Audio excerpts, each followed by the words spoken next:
9 जुलाई 2026 तर्जुमान काबिल लिसान अख्तर सानी आरिफ बिल्ला शेखुल हदीस शेखुल उलमा हज़रत मौलाना शाह अब्दुल मतीन बिन हुसैन साहिब दामद बरकातुहुमेर বাদেশা মাসিক ইজতেমায় অত্যন্ত তাৎপর্যপূর্ণ আজিমুশ শান ইসলাহি বয়ান বাইতুল হক জামে মসজিদ ঢালকানগর ঢাকা। বয়ানটি বারবার শুনতে থাকার মতো। আলহামদুলিল্লাহ ওয়াকাফা ওয়া সালামুন আলা ইবাদিহিল্লাযীনা ইসতাফা আম্মা বা'দ ফাআউযু বিল্লাহি মিনাশ শাইতানির রাজীম বিসমিল্লাহির রহমানির রহিম ওয়াল্লাযীনা জাহাদু ফীনা লানাহদিয়ান্নাহুম সুবুলানা ওয়া ইন্নাল্লাহা লামা'আল মুহসিনিন সাদাকাল্লাহু মাওলানাল আযীম। আল্লাহ পাক জাল্লা জালালুহু আম্মা নওয়ালুহু আমাদের সকলকে মাফ করেন, সকল মুসলমানকে মাফ করেন। আমাদের আপনজন, আত্মীয় স্বজন, সারা জাহানের বন্ধু বান্ধব সকলকে আল্লাহ তাআলা মাগফিরাতে কামিলা দান করেন, সকলের কামিল ইসলাহ করে দেন, সকলকে আল্লাহ ওয়ালা বানায় দেন এবং সারা বিশ্বের মুসলমানের এবং আমাদের সকল আপনজন এবং আহবাবদের সকল মাকাসিদ হাসানা নেক উদ্দেশ্য আল্লাহ তাআলা পুরা করে দেন। আমাদের দ্বীনি প্রতিষ্ঠান, সারা বিশ্বের দ্বীনি প্রতিষ্ঠানের সব জরুরত আল্লাহ তাআলা গায়বী খাজানা থেকে পুরা করেন। উলামা, মাশায়েখ, তোলাবা, সালেকিন আল্লাহ তাআলা সকলের সম্মান, মর্যাদা, মাকবুলিয়ত বাড়ায় দেন। উলামাদের দ্বারা আল্লাহ পাক আমাদের আকাবের তর্জের উপরে সহি দ্বীনি খেদমত নেন, খেদমতের তৌফিক দেন। তোলাবা ইকরামকে আল্লাহ তাআলা আকাবেদের সচ্চা নায়েব বানান, আল্লাহ ওয়ালা বানান। সকল মুসলমানের ঘরে ঘরে রব্বুল আলামিন সীমাহীন রহমত, বরকত, নূর এবং শান্তি নাজিল করেন।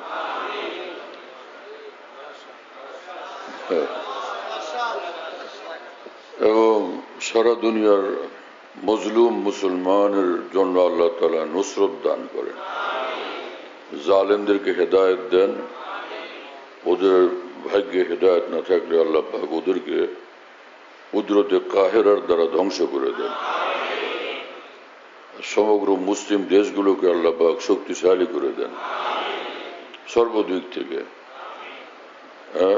দ্বীনের দিক থেকে শক্তিশালী অগ্রগামী করে দেন এবং সামরিক শক্তিতেও সর্বোচ্চ শক্তিশালী করে দেন এবং খনিজ সম্পদের দিক থেকে আল্লাহ পাক অনেক বড় শক্তিশালী ভান্ডারের অধিকারী করে দেন আর অর্থনৈতিক শক্তিতেও শক্তিশালী করে দেন সমগ্র মুসলিম দেশগুলোকে, বিশেষভাবে আমাদের বাংলাদেশকে, সৌদি আরবকে, তুরস্ককে এবং পাকিস্তানকে এবং এই সব দেশগুলোকে আল্লাহ তাআলা সারা বিশ্বে মস্ত বড় শ্রেষ্ঠতম ইসলামী পরাশক্তি বানায় দেন।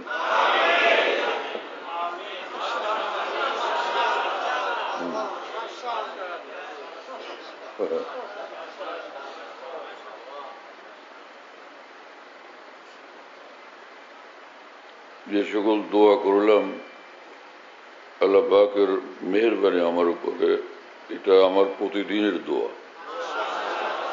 এবং এটা আলহামদুলিল্লাহ আমার 5 ওয়াক্ত নামাজের পরের দোয়া। আলহামদুলিল্লাহ।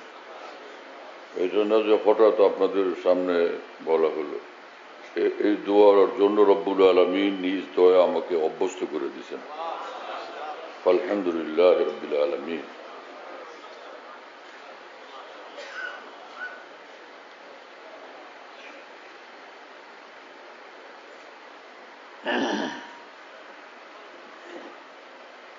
আমার ভাই কোরআন কারীমের এক আয়াত শরীফ তিলাওয়াত করলাম। এই আয়াতে মহান রব্বুল আলামিন কত বড় কথা বলছেন। আল্লাহকে পাওয়ার রাস্তা আল্লাহ তাআলা সাফ সাফ বাতলাই দিয়েছেন। হ্যাঁ, কোন আয়াতে পাকের শানে নুজুলের কারণে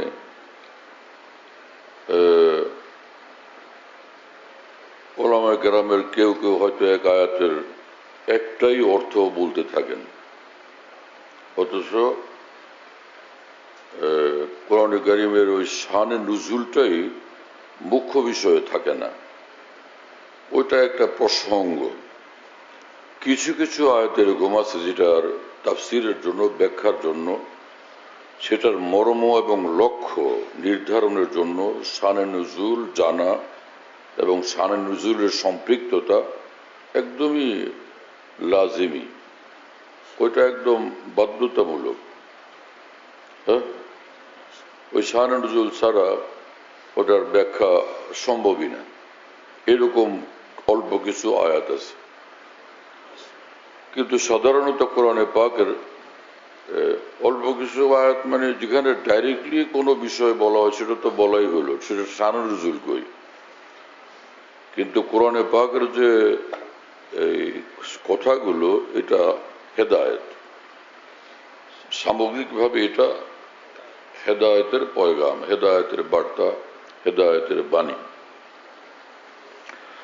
ওয়াল্লাযীনা জাহাদু ফীনা, আল্লাহ পাক বলেন যে সকল বান্দারা আমার জন্য কষ্ট স্বীকার করবে, আমার লক্ষ্যে, আমার উদ্দেশ্যে কষ্ট স্বীকার করবে, লানাহদিয়ান্নাহুম সুবুলানা, আমি আল্লাহকে পাওয়ার সব রাস্তার হেদায়েত আমি নিঃসন্দেহে অবশ্যই তাদেরকে দান করব। ওয়া ইন্নাল্লাহা লামাআল মুহসিনিন, আর যারা যত বেশি সুন্দরভাবে, কামেলভাবে, পূর্ণাঙ্গভাবে আমার সন্তুষ্টির পথে অগ্রসর হবে, তো আমি আল্লাহ তাদের একদম সঙ্গে হয়ে যাব, আমি আল্লাহ তাদের হয়ে যাব। এখানে যে ওয়াল্লাযীনা জাহাদু ফীনা, আল্লাহ পাক বলছেন যে যারা আমার জন্য মুজাহাদা করে। কেউ কেউ এটার তাফসীর করছেন যারা আমার জন্য, আমার রাস্তায় জিহাদ করে। কিন্তু এই আয়াতে পাক যখন নাজিল হয়েছে, মুফাসসিরিন লিখছেন তখন পর্যন্ত জিহাদের হুকুমই আসেনি। কথা বুঝে আসছে? এজন্য এই আয়াতে পাকের ডাইরেক্ট অর্থ, সরাসরি অর্থ, একমাত্র লক্ষ্য জিহাদ, এটা সঠিক কথা না। কিন্তু আয়াতে পাকের যে অর্থ, এর পূর্বে জেহাদের আয়াত বা ওই সময় জেহাদের আয়াত নাজিল না হইলেও কোরআনে পাকের যে এখানে বর্ণনার যে উমুম, ব্যাপকতা, এতে জেহাদের অন্তর্ভুক্ত হয়েই যায়। কথা বুঝেন না? এটাকে শানে নুজুলের সময়ের সঙ্গে আটকায় রাখার কোনো দরকার নেই। আল্লাহর জন্য যে কোনো কষ্ট, সেটার জন্য আল্লাহ পাক এই পুরস্কার ঘোষণা করছেন। হ্যাঁ, কিন্তু এই আয়াতে পাকের মূল কথা হলো যে যারা আল্লাহর জন্য কষ্ট স্বীকার করে, কষ্ট স্বীকার করার পদ্ধতি কি? যে যারা কষ্ট স্বীকার করে আল্লাহর হুকুম মানার পথে, হ্যাঁ, এবং নিষিদ্ধ বিষয়গুলো থেকে বিরত থাকার পথে, যেটাই কষ্ট স্বীকার হবে সেটাই তার হেদায়েত এবং আল্লাহ পাকের নৈকট্য অর্জন, আল্লাহ পাকের গভীর সান্নিধ্য অর্জন এবং আজিমুসার নূর অর্জন, আল্লাহ পাকের অনেক বড় সন্তুষ্টি অর্জনের উসিলা হবে, জরিয়া হবে, অবলম্বন হবে। যে কোনো মুজাহাদা, মুজাহাদা মানে আল্লাহর জন্য কষ্ট করা। সে সব মানুষ ঘুমায়, সে শীতের মধ্যে জাগে এবং আল্লাহকে ডাকে, নামাজ আদায় করে, হ্যাঁ না? এটা তার জন্য ফজিলত। এটাও তার তারাক্কির জরিয়া। কিন্তু কোরআনে পাকের যেখানে মুজাহাদার কথা, যেখানে যেখানে কোরআনে পাকে তাকওয়ার কথা, যেখানে কোরআনে পাকে আল্লাহকে ভয় করার কথা আছে, যেখানে কোরআনে কারিমের মধ্যে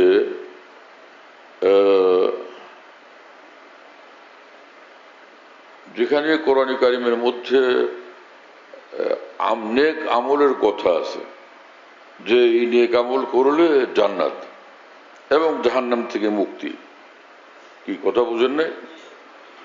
এই সব জায়গাতে সবগুলো আয়াতের তাফসীরের মূল বিষয় হলো যে যারা ফরজ ওয়াজিব আদায় করে এবং সব রকমের গুনাহ থেকে বাঁচে।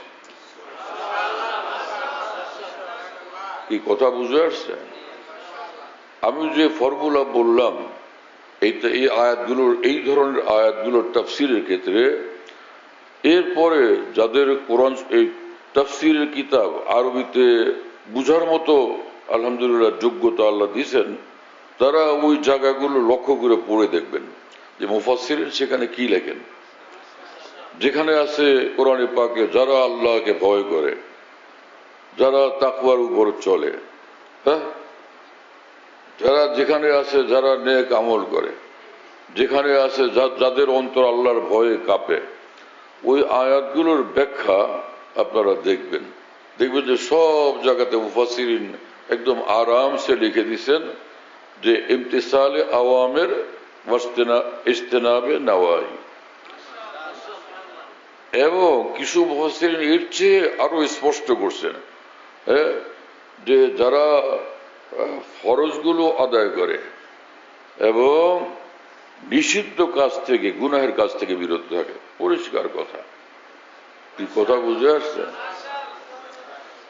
তো আল্লাহর বন্দাদের যে কামিয়াবির মূল বিষয় হলো ঈমানের সাথে ফরজ ওয়াজিব আদায় করা এবং সকল গুনাহ থেকে বিরত থাকা। আর কখনো কদাচিৎ যে কোনো কয়েকটা গুনাহ হয়ে গেলে তার থেকে তওবা ইস্তেগফার করা।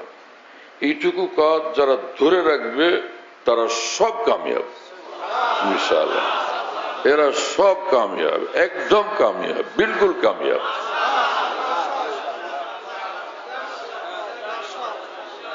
এতে কোনো সন্দেহ নেই, কোনোই সন্দেহ নেই যে যেই মানুষ মক্কার এরোপ্লেনে সওয়ার হয়ে গেছে সেই মানুষ কি রাশিয়াতে যাবে, কানাডায় যাবে, অস্ট্রেলিয়া বা জার্মানিতে যাবে? মক্কাগামী এরোপ্লেনে, মক্কাগামী উড়োজাহাজে যে বসলো, এটা তাকে মক্কায় পৌঁছে দিবে। কি কথা বুঝেন নাই? আর যদি যে অস্ট্রেলিয়াগামী, রাশিয়াগামী এরোপ্লেনে যদি বসে, সে লোক কি মক্কা শরীফ যাবে? সে কোথায় বসবে? ওই যেদিকে রওনা হয়েছে সেখানে। ফামান কানাত হিজরতুহু ইলাল্লাহি ওয়া রাসূলি ফাহিজরতুহু ইলাল্লাহি ওয়া রাসূলি ওয়া মান কানাত হিজরতুহু ইলা দুনিয়া ইউসিবুহা আও ইমরাআতিন ইয়াতাযাওয়াজুহা ফাহিজরতুহু ইলা মা হাজারা ইলাইহি। যে আল্লাহকে চাইবে, আল্লাহ রসুলকে চাইবে, নিঃসন্দেহে সে মহান আল্লাহ পর্যন্ত পৌঁছবে, আল্লাহ রসুলের সন্তুষ্টি পর্যন্ত পৌঁছবে। আর যে দুনিয়ার পিছনে ছুটবে সে দুনিয়া পর্যন্তই পৌঁছবে, আল্লাহ রসুল থেকে সে বঞ্চিত হবে, মাহরুম থাকবে। এই কথা বুঝতেছেন? এজন্য যে সকল মানুষ ঈমান আর তাকওয়া নিয়ে, ঈমান আর নেক আমল নিয়ে চলছে মুসলমান, এবং যে কোনো মানুষেরই ভুল বিচ্যুতি হয় কম বেশি, এই দুনিয়াতে থাকবে, তার দ্বারা ভুল হবে না, কোনো গুনাহ হবে না। আমার শাইখ রহমুল্লাহ বলেন সাধারণত এমনটা হয় না, ভুল বিচ্যুতি ঘটে, কিন্তু রাসূলুল্লাহ সাল্লাল্লাহু আলাইহি ওয়াসাল্লাম সেটার সমাধান, প্রতিকার শক্ত মজবুত ভাবে বাতলায় দিয়েছেন যে তোমরা তওবা করতে থাকো, তাহলে তোমরা কামিয়াব। মহান আল্লাহ কোরআনে বলে দিয়েছেন, হে ঈমানওয়ালারা তওবা করতে থাকো, আমি ঘোষণা দিলাম, তাহলে তোমরা নিঃসন্দেহে কামিয়াব। কুল্লু বানি আদম খাত্তা খায়রুল খাত্তাইন আত-তাওয়াবুন। রাসূলুল্লাহ সাল্লাল্লাহু আলাইহি ওয়াসাল্লাম বলছেন, আদমের সন্তানরা সকলে অসংখ্য দোষ ত্রুটিওয়ালা। এই যে অসংখ্য দোষ ত্রুটিওয়ালা এই বান্দাদের মধ্যে যারা বারবার তওবাকারী তারা সব কামিয়াব। আল্লাহ রাসূল সাল্লাল্লাহু আলাইহি ওয়াসাল্লাম বলছেন। আর কোরআন শরীফ রব্বুল আলামিন বলছেন, তুবু ইলাল্লাহি জামিআন আইয়ুহাল মুমিনুন লাআল্লাকুম তুফলিহুন। মহান রব্বুল আলামিন বলেন যে হে ঈমানওয়ালারা, তোমরা সবাই আল্লাহ পাকের নিকট তওবা করতে থাকো। জীবনভর তোমাদের কাজ মহান রব্বুল আলামিনের নিকট তওবা করতে থাকো। লাআল্লাকুম তুফলিহুন, আশা করা যায়, আশা করতে পারো তোমরা সব কামিয়াব হবে। এখানে এই যে আশা করতে পারো তোমরা সব কামিয়াব হবে, এখানে আল্লাহ পাক বলেন যে আশা করা যায় বা আশা করতে পারো যে তোমরা সব কামিয়াব হবে। এই মানে কি ব্যর্থ হওয়ার সন্দেহ আছে? এখানে লাআল্লাকুম মানে নিশ্চয়ই, এটা আল্লাহ পাকের রাজকীয় ভাষা, শাহী ভাষা। বাদশাহ যে কথা বলেন, বাদশার কথার বড় ভীষণ ওজন থাকে। এই আয়াতে পাক থেকে বোঝা গেল যারা তওবা করতে থাকবে, নেক আমলও করবে, তাকওয়ার পথে চলবে, বিচ্যুতি ঘটলে তওবা করবে, তারা যে কামিয়াব হবেই। এই আয়াতে পাকে এটা নিশ্চিত করা হয়েছে কিনা?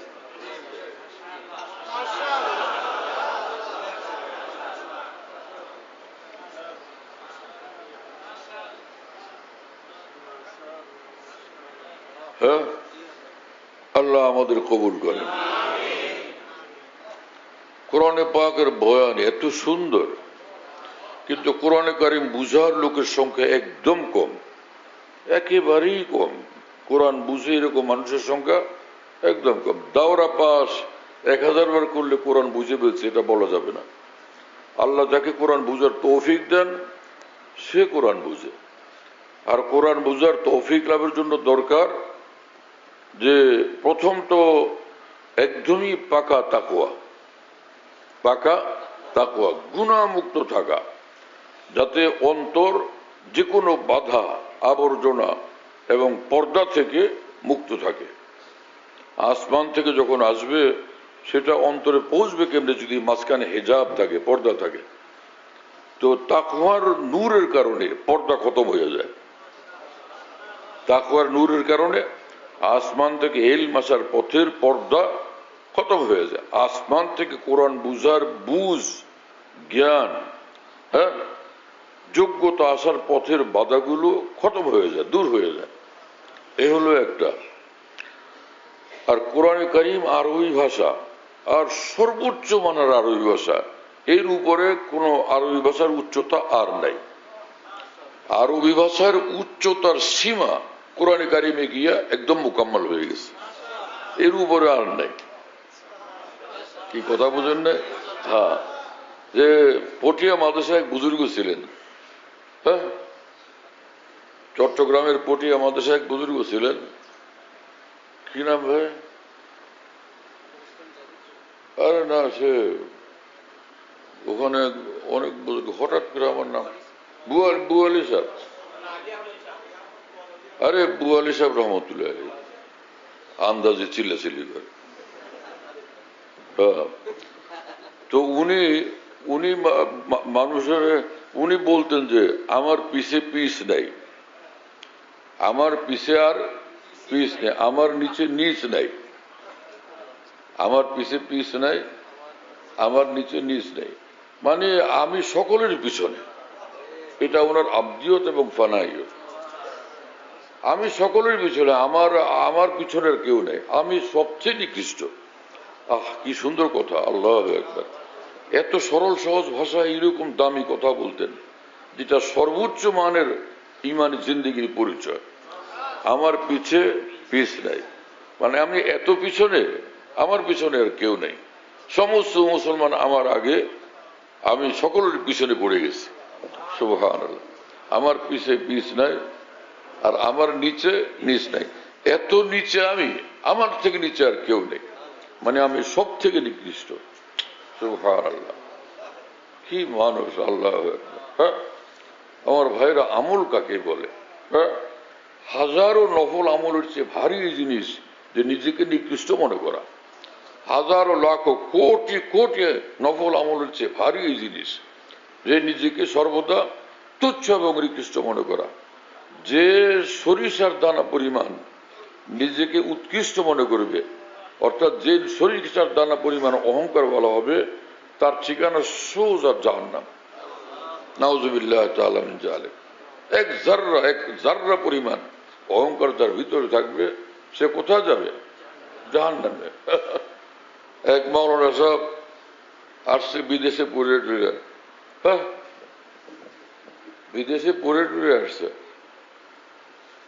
তো আমাকে বললেন যে আপনি এক মশলা বয়ান করছেন এখানে, যে আপনি এক মশলা বয়ান করছেন, এই মশলা তো ভুল। জোয়ান মানুষ আসছে বিদেশ থেকে লেখাপড়া করে, গরম ভিতরে, খুব গরম। আপনি তো মশলা এটা ভুল বলছেন। বহু মানুষ আপনার মশলা মোতাবেক, ফতোয়া মোতাবেক আমল করে কুরবানি বরবাদ হয়ে গেছে। তাদের কুরবানি সব নষ্ট হয়ে গেছে। এক দুজনের না, বহু কুরবানি নষ্ট করছেন আপনি। কি কথা বুঝেন নাই? তো আমি বললাম, কি মশলা কি? আপনি বলে দিচ্ছেন কোরবানিতে, নফল কোরবানিতে, হ্যাঁ, যার পক্ষ থেকে কোরবানি দিতে হবে তার অনুমতি লাগে না। আছে না এরকম? মানুষের কোরবানি দেয়, যে বাবা মারা গেছে তার পক্ষ থেকে কোরবানি দেয়, কবরস্থানে বাবার অনুমতি নিতে হয়?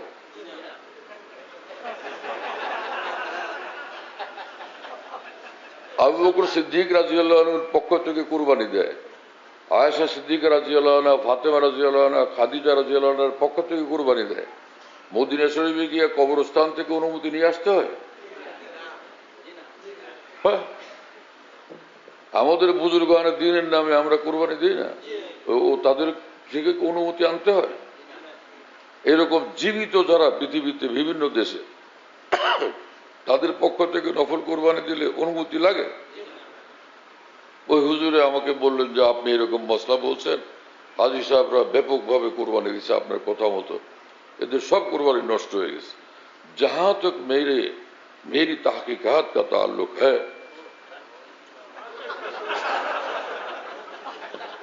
जहां तक मेरी तहकीकात और मुताला का ताल्लुक है, ये मसला तो गलत है। যে পর্যন্ত আমার এলেমের ব্যাপকতা, ফতোয়া শাস্ত্রে আমার যে পর্যন্ত আমার জ্ঞান চর্চার ব্যাপকতা, সেই দৃষ্টিতে আমি বলছি এটা ভুল। বহু বছর আগের কথা, এটা 2-3 দিন আগের কথা তো না। তো আমি তখন বললাম যে আলহামদুলিল্লাহ, আমি কখনো ঝগড়ার রাস্তা পছন্দ করিনি। আমি শান্তভাবে বললাম যে মাওলানা, আমার নিয়ম হলো আমি তাহকিক ছাড়া কোনো মসলা বলি না, আলহামদুলিল্লাহ। তা আমি যেটা বলছিলাম বিনা তাহকিকে তো বলিনি। তো আপনিও কিতাব দেখেন, আমিও দেখি, আগামীকাল সাক্ষাৎ হবে। কি কথা বুঝেন না? আমি আর কথা বাড়াইলাম না। উনি ফতোয়া শাস্ত্র পড়ছেন, তাজা তাজা গরম গরম পড়ে আসছেন। তা আমি শান্তভাবে বললাম। তো পরের দিন আবার দেখা হলো। তা আমি বললাম যে এই মাসলা তো ফতোয়া আলমগীরিতে আছে। পরে বললেন যে হ্যাঁ, আমিও দেখছি আছে, ঠিক আছে,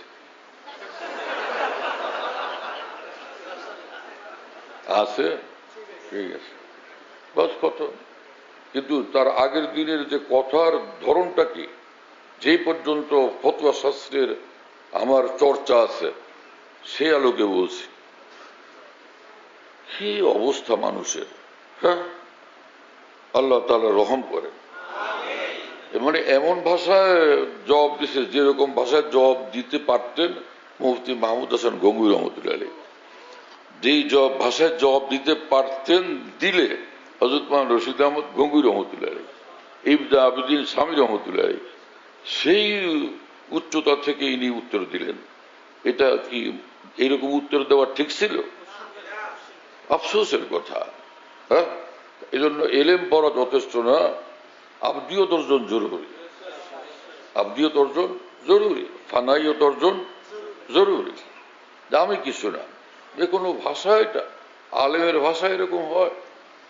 আল্লাহ তাআলা আমাদেরকে বুঝ দেন, হেদায়েত দেন, গুমরাহি থেকে এবং বরবাদি থেকে হেফাজত করেন।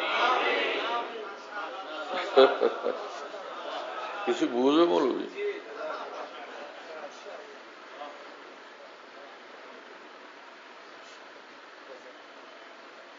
এরকম ভাষা শুনে আমি তো হতভম্ব হয়ে গেছিলাম। সুবহানাল্লাহ। আমার নিচে নিচ নাই, আমার পিছে পিছ নাই। আমি এত নিচে, আর কোন নিচের নিচে নাই।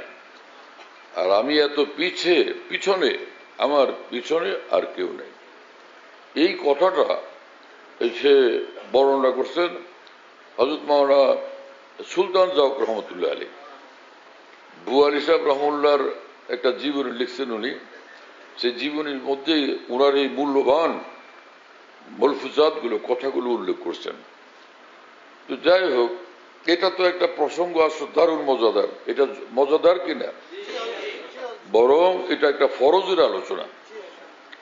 হাজারো লাখো কোটি, হাজারো লাখো কোটি নফল ইবাদতের চেয়েও ভারী আমল এটা।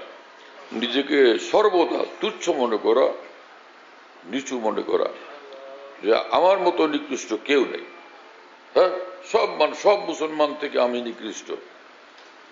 আর কাফের মুশরিক যারা আছে, যদি তারা ঈমান কবুল করলো, তাহলে তো তখন তারাও আমার চেয়ে ঊর্ধ্বে উঠে যাবে, আমি তাদের চেয়েও সেই অর্থে নিচু। এই অর্থে মাওলানা জালালউদ্দিন রুমি রাহমাহুল্লাহ বলছেন, হে কাফেররা বখারি মাঙ্গারির, কোন কাফেরকেও তুমি নিজের থেকে তুচ্ছ মনে করো না, তাকে ছোট মনে করো না। হে কাফেররা বখারি মাঙ্গারির, বখারি বলো, বেখারি বলো। বেখারি মানে যে এটা বা কাসরাত হওয়া উচিত, কায়দা দিতে পারে, কিন্তু ব্যাপকভাবে বখারি বলে, সেজন্য সেটাও বৈধ। হ্যাঁ, গলত মসুর হলে গলত শুদ্ধ হয়ে যায়। হেজ কাফেররা বখারি মাঙ্গারি কে মুসলমান বুদানাস বাসত উম্মিদ, যে কোনো কাফেরকে তুমি নিকৃষ্ট মনে করো না, এই অর্থে সে তার মুসলমান হয়ে যাওয়ার সম্ভাবনা তো আছে, অবকাশ তো মজুদ আছে। তাহলে আমি সকলের থেকে নিকৃষ্ট। আমি এজন্য হাকিমুল উম্মত থানভী रहमतुल्लाह अलैह बोलते हैं, अपने आप को हर मुसलमान से कमतर समझे फिलहाल, और कुफ्फार से भी कमतर समझे फिल माल, यानी बयतेबारे खौफ माल। হ্যাঁ, নিজেকে সকল মুসলমান থেকে নিকৃষ্ট মনে করা চাই। আর কাফের মুশরিকদের থেকেও নিজেকে এই অর্থে নিকৃষ্ট মনে করা চাই যে ভাই, সে যদি ঈমান আনে, মুসলমান হয়ে যায়, তাহলে সে আমার চেয়ে ঊর্ধ্বে, আমি তার চেয়ে নিকৃষ্ট। এই আমল ভীষণ দামি, ভীষণ দামি, ভীষণ দামি।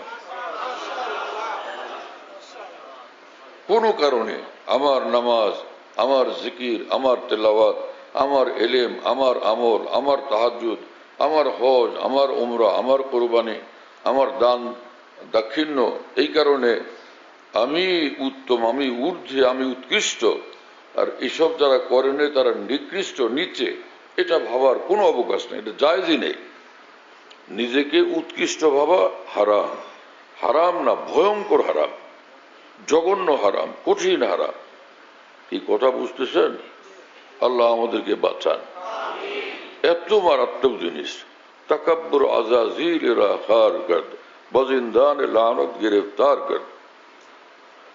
আজাজিলের, ইবলিসের বেশুমার আমল ছিল, এলেম ছিল, আমল ছিল, বেশুমার ইবাদত বন্দেগী ছিল। একটা বিগত জায়গা খালি ছিল না যেখানে সে সিজদা করেনি।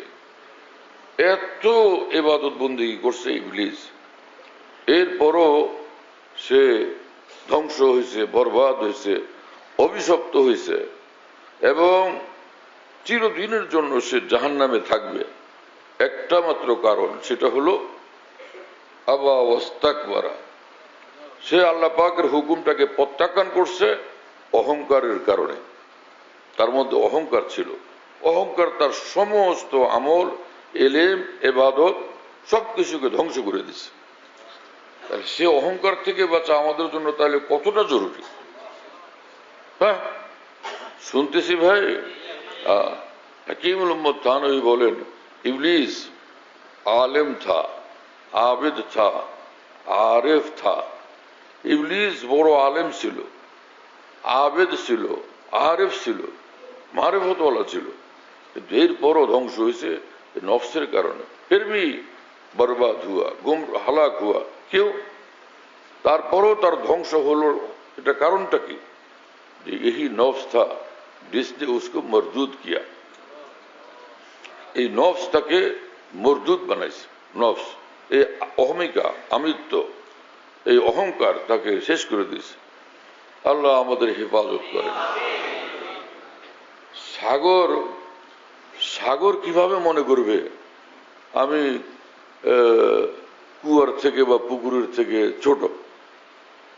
আমার কথা বুঝতেছেন আপনারা? হ্যাঁ, সাগর কিভাবে এটা মনে করবে যে আমি বুড়িগঙ্গা নদীর থেকে ছোট? এটা মনে করা সম্ভব?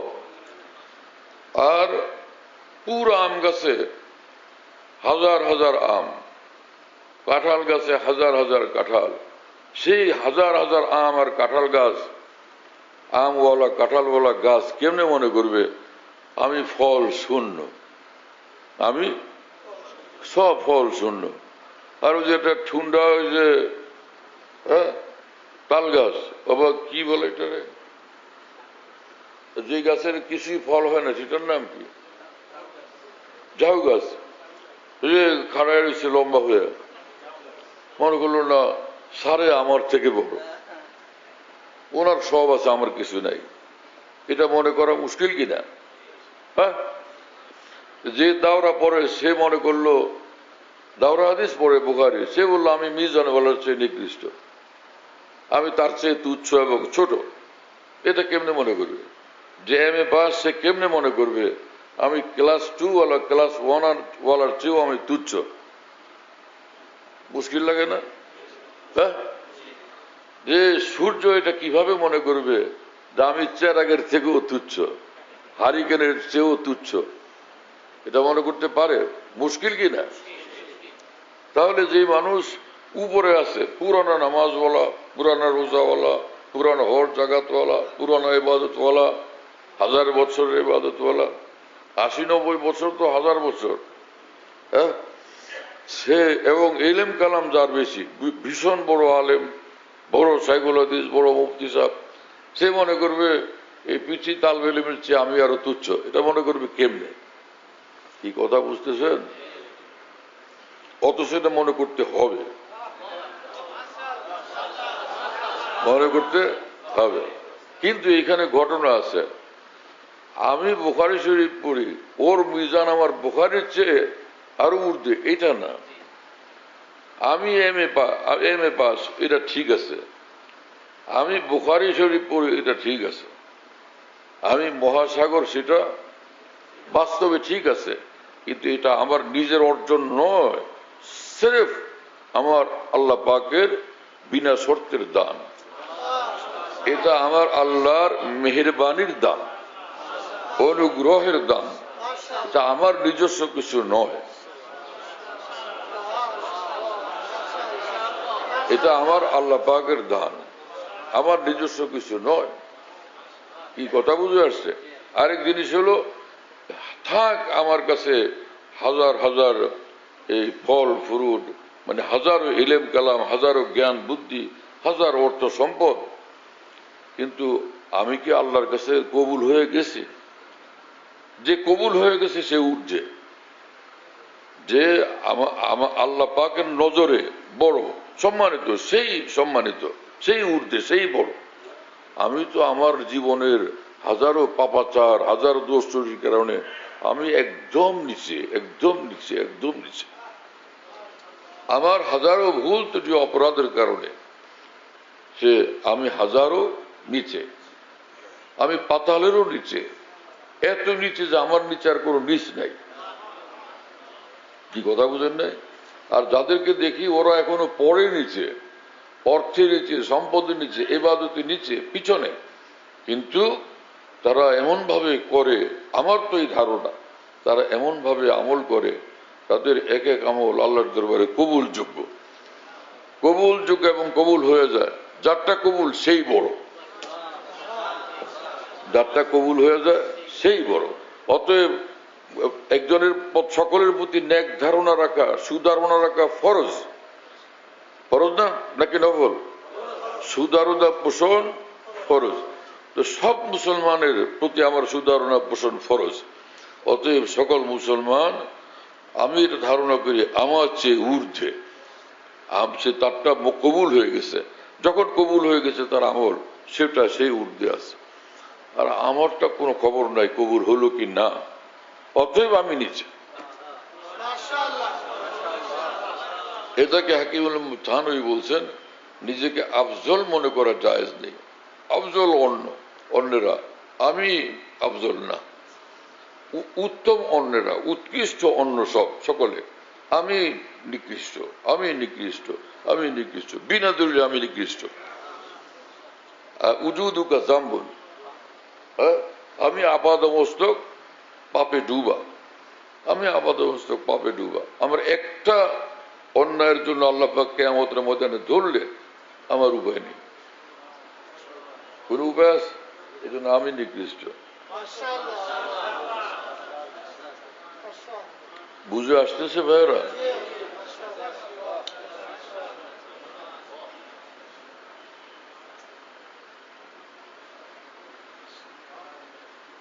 হাজার আমল, লক্ষ লক্ষ আমল, কোটি কোটি আমল করলো, হ্যাঁ, 7 আসমান জমিন ভরে ফেললো আমল আর ইবাদতের দ্বারা, কিন্তু এক বালু পরিমাণ তার মধ্যে আছে আমি উৎকৃষ্ট, আমি বড়, আর ওরা আমার চেয়ে নিচে। এই সামান্য পরিমাণ অহংকার, তিল পরিমাণ অহংকার তাকে একদম জাহান্নামে পৌঁছে দেবে। আল কিবরিয়া হৃদয় ওয়াল আযামাতু ইজারি ফামান নাযানি ওয়াহিদাম মিনহুমা কাযাবতুহু ফিন-নার। হ্যাঁ, আল্লাহ পাক নিজে হাদিসে কুদসিতে বলছেন যে অহংকার, বড়ত্ব, মহত্ব একমাত্র আমার ভূষণ, এটা শুধুই আমার, আর কারো নাই। যে নিজেকে বড় মনে করবে, যে মানে আমি বড়, আমি মহান, সে ধ্বংস হয়ে যাবে, আমি তাকে জাহান্নামে নিক্ষেপ করব। নাউযুবিল্লাহ তাআলা মিন যালিক। তো অহংকার থেকে মুক্ত থাকা নফল না ফরজ? ফরজ মানে বিশাল বড় ফরজ, বিশাল বড় ফরজ। আরেক জিনিস হলো মানুষকে কষ্ট দেওয়া, মানুষের উপর জুলুম করা, মানুষের সঙ্গে খারাপ ব্যবহার করা, তুচ্ছ তাচ্ছিল্য করা, মানুষের উপর জুলুম করা, এই সবটা হলো কঠিন বিষয়। নিজের ব্যক্তি জীবনের গুনার চেয়ে, যেটা আল্লাহর হকের সঙ্গে সম্পৃক্ত, এইরকম হাজারো গুনার চেয়ে ভয়ঙ্কর হলো কোন বান্দাকে অপমান করা, কোন বান্দাকে কষ্ট দেওয়া, কোন বান্দার 2 পয়সা নষ্ট করা। নিজের এরকম ব্যক্তিগত জীবনের হাজারো পাপাচারের চেয়ে এরকম ছোট ছোট একটা এই মাখলুক অন্য বান্দার সঙ্গে সম্পৃক্ত অপরাধ, এটা ভয়ঙ্কর বেশি। কথা বুঝতেছেন? কেন? সেটা হকুল ইবাদ, বান্দার হকের সাথে সম্পর্ক। এই জিনিসগুলোর আল্লাহর হক, আল্লাহ মাফ করে দিলেন, হয়ে গেল। এই জন্য আল্লাহর হকের ক্ষেত্রে যে গুনাহ অপরাধ হাজার হাজার লাখ লাখ হলো, এই হিসাবে এটা সহজ যে এটা বান্দার হক না, এটা আল্লাহর হক। আমার আল্লাহর কাছে আমি বলবো, আল্লাহ আমারে মাফ করে দেন।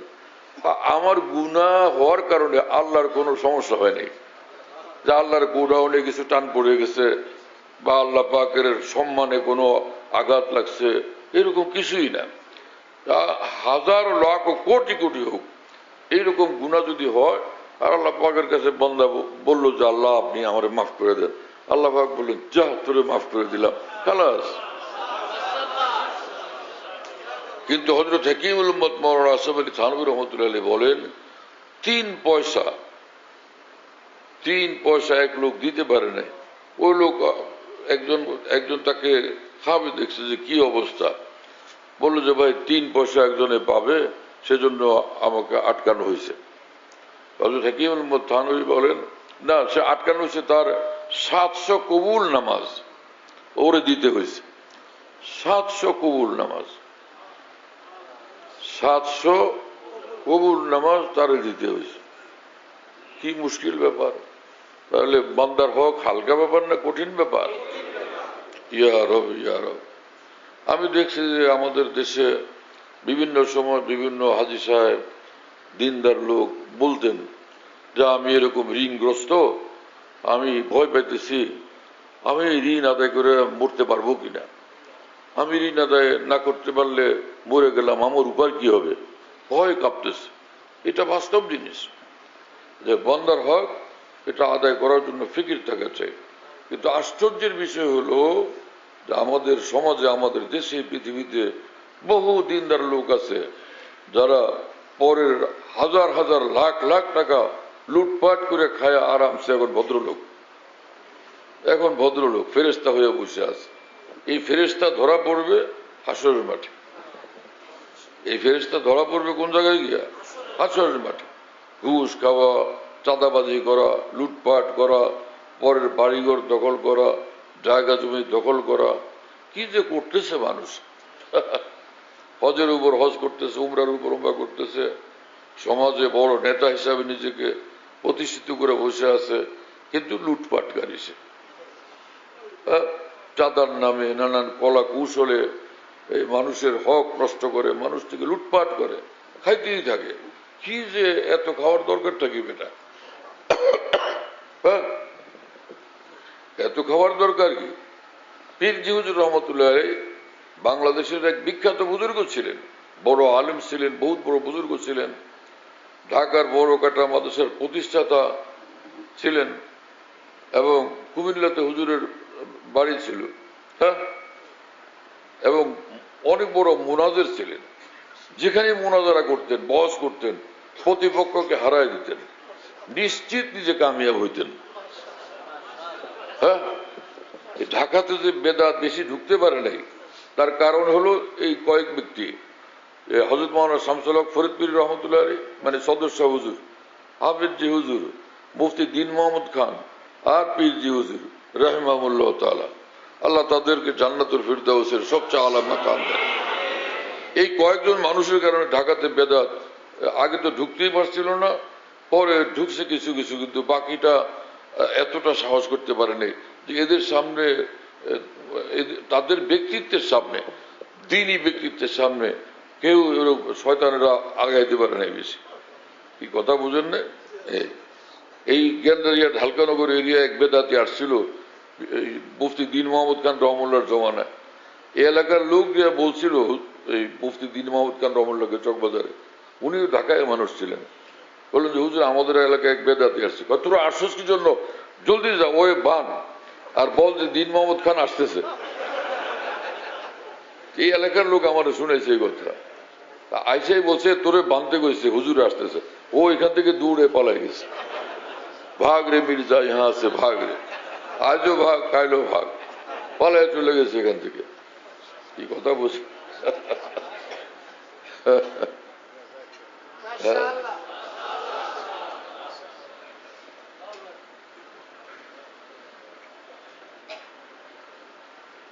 কি বলতেছি না, না না, এটা তো কি একটা নিয়ে বুঝে রয়েছে, কি বিষয় নিয়ে আগাইতেছে?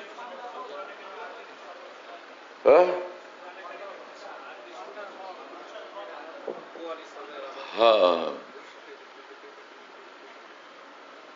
ওই আমার নিচে নিয়ে, আমার পিছে পিছ নেই, ওটা কোরআনে পাকের ওই কথা থেকে আসছে, কোরআনে কারীম। সুবহানাল্লাহ। হ্যাঁ, দুনিয়াতে আল্লাহ আলহামদুলিল্লাহ কত বই পুস্তক পড়লাম, কত যে বই পুস্তক পড়ছি এই পর্যন্ত। হ্যাঁ, এরপরে আলহামদুলিল্লাহ আরবি ভাষার কিতাবাদি কত পড়ার আল্লাহ তৌফিক দিয়েছেন। তো আরবি ভাষা যতই পড়ি, হ্যাঁ, যেই কোরআন শরীফ খুলি আর দেখি যে কোরআনে পাকের এক একটা আয়াত, একটা মাত্র বাক্য সারা দুনিয়ার সমস্ত আরবি ভাষার ঊর্ধ্বে কোরআনে পাকের একটা ছোট বাক্য। যেমন কুল হু আল্লাহু আহাদ, আল্লাহু আকবার। কি বিস্ময় করো, আল্লাহ আল্লাহ, কি আশ্চর্যজনক, একেবারেই আশ্চর্য লাগে যে এইরকম কথা, এইরকম ভাষা, এমন ওজন। আল্লাহু আকবার, কুল হু আল্লাহু আহাদ। সারা পৃথিবীর সমস্ত আরবের চেয়ে আরবের ঊর্ধ্বে একটা মাত্র বাক্য। আর সমস্ত সারা পৃথিবীর সব আরবি এইটুকু আরবির সামনে মিসকিন, মিসকিন, একদম অসহায়, দুর্বল, কমজোর। কোটি কোটি বার বলতে থাকে, স্যার আপনাকে দেখার পরে আমরা কিছু নাই স্যার, স্যার আপনি সব স্যার। কোরআনে পাকের এক এক আয়াত, ছোট্ট ছোট্ট এক একটা আয়াত এত ভীষণ ভারী, এত ওজনদার। এবং আল্লাহর কসম, কোরআনে পাকের এক এক আয়াত 7 আসমান জমিন থেকে কোটি কোটি গুণের চেয়ে বেশি ভারী। এত ভারী কোরআনে পাকের এক এক আয়াত। কি আশ্চর্য, আল্লাহু আকবার। সুবহানাল্লাহ। লাউ আনজালনা হাযাল কুরআন আলা জাবাল লারাআইতাহু খাশিআম মুতাসাদ্দিআম মিন খাশিয়াতিল্লাহ। আল্লাহ পাক বলেন যে এই কোরআন যদি আমি নাযিল করতাম পাহাড়ের উপর, তো তুমি দেখতে পাইতে যে খাশিআন, হ্যাঁ, মুতাসাদ্দিআ, वो दब जाता और फट जाता, वो खाशियान वो दब जाता और फट जाता। ये तर्जुमा করছেন আল্লামা সাব্বির আহমদ উসমানী রহমতুল্লাহ আলাইহি, হ্যাঁ, শাইখুল হিন্দ মাওলানা মাহমুদ হাসান দেওবন্দি রহমতুল্লাহ আলাইহি, হযরত কিসে মাওলানা আব্দুল কাদের দেহলভী রহমতুল্লাহ আলাইহি।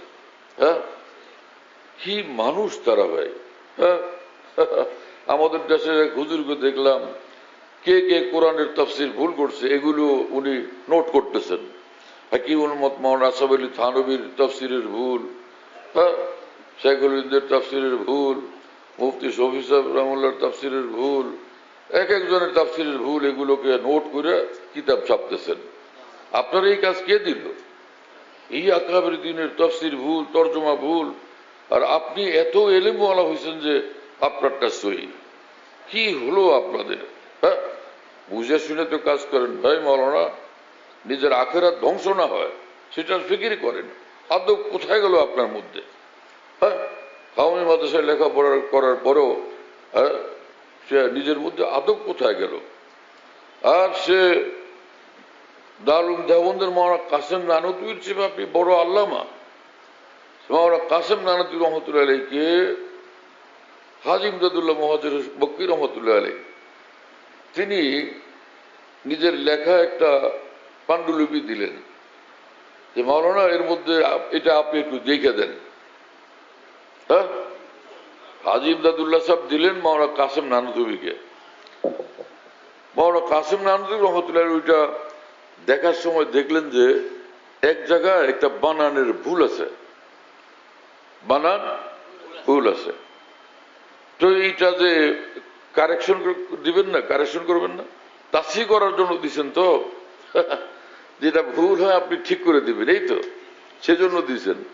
মাওলানা কাসেম নানুতুবি রহমতুল্লাহ আলাইহি ওই ভুল শব্দটা ওখানে একটা কাঠ পেন্সিল দিয়ে গোল চিহ্ন দিয়ে সাইডে লিখছেন টান দিয়া, ইয়ে লফজ মুঝে সমঝ মে নেহি আয়া। হযরত আমি এই শব্দটা বুঝি নাই। হাকিমুল উম্মত মাওলানা আশরাফ আলী থানভী রহমতুল্লাহ এই ঘটনা বয়ান করে বলেন, নিজের শায়খের ভুল এটা তিনি বলতে রাজি হননি, বরং আমার বুঝের কমে যে আমি বুঝি নেই, কমতিটা নিজের জন্য বলছেন, নিজের সাইকের জন্য বলতে পারেন নাই। আদব। এবং এই উপমহাদেশের আকাবির দিনের মধ্যে এটা মশহুর ছিল, মাওলানা কাসেম নানতুবিকে 4-5টা জিনিস এত উর্দে উঠাইছে, বিশ্বসেরা আলেম বানাইছে 4-5টা জিনিস। তার মধ্যে একটা হলো আদব, সর্বোচ্চ আদব। আর একটা হচ্ছে তাকওয়া, আরেকটা হচ্ছে কি তাকওয়া, আরেকটা হলো যে তার শারীরিক গঠনই এরকম ছিল, এই রকম গঠনের যত লোক হয় তারা সর্বশ্রেষ্ঠ মেধাবী হয়। আরেকটা হলো তার উস্তাদ ছিলেন যারা বিশ্বসেরা আলেম, আরেকটা হচ্ছে তার শায়েখ ছিলেন যিনি বিশ্বসেরা শায়েখ। কয়টা হলো? এই 5টা। আওয়ামেলে খামসা, 5 জিনিস তাকে এত উর্দু উঠেছে।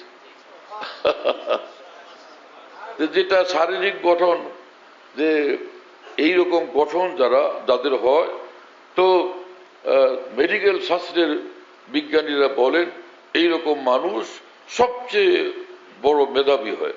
সেটা তো আর আমরা কোত্থেকে অর্জন করবো? আল্লাহ যারা বানাইছেন এরকম বানাইছেন, বাকি 4টা তো আমরা চেষ্টা করে অর্জন করতে পারি। প্রথম হলো আদব, দ্বিতীয় হলো তাকওয়া। হ্যাঁ, আদব রক্ষা করি, মায়ের আদব, বাপের আদব, যার স্বামীর আদব, হ্যাঁ, এবং উস্তাদের আদব, আলেমে দ্বীনের আদব, আউলিয়াদের আদব, মুরব্বীদের আদব, হ্যাঁ, বয়সে বড় তার আদব, এবং সমাজের সম্মানিত ব্যক্তির আদব আমাদেরকে রক্ষা করতে হবে। হ্যাঁ, এইভাবে সে ওলামায়ে দ্বীনের আদব, আকাবির দ্বীনের আদব, সাহাবীদের আদব, তাবেঈন, তাবেঈনের আদব, হ্যাঁ, নবী রাসূলদের আদব, সর্বোচ্চ আল্লাহ পাকের সঙ্গে আদব। বাদব বানসিব, বেআদব বেনসিব। যে আদবওয়ালা সে ভাগ্যবান, যে বেআদব সে কপাল পোড়া। হ্যাঁ, আমাদের সমস্ত আকাবির দ্বীন পূর্বসূরি যারা ছিলেন তারা সকলে আদবওয়ালা ছিলেন, বড়দের আদব করতেন। হ্যাঁ, রাসূলুল্লাহ সাল্লাল্লাহু আলাইহি ওয়াসাল্লাম সাহাবীদের সঙ্গে আদব শিক্ষা দিয়েছেন। আপনি বড় লিটারেচারওয়ালা, বড় চিন্তাবিদ, কিন্তু সাহাবীদের আদব আপনি নষ্ট করছেন, সাহাবীদের সঙ্গে আদব করেন নাই, তা আপনি সেই মুসলমান না যেরকম মুসলমান আল্লাহ রাসূল সাল্লাল্লাহু আলাইহি ওয়াসাল্লাম দেখতে চাইছেন, সেই মুসলমান আপনি হইতে পারেন নাই। আল্লাহ তাআলা আমাদেরকে এইরকম মুসলমান হওয়ার তৌফিক দেন, যেই মুসলমান আল্লাহ রাসূলের পছন্দের আদবওয়ালা।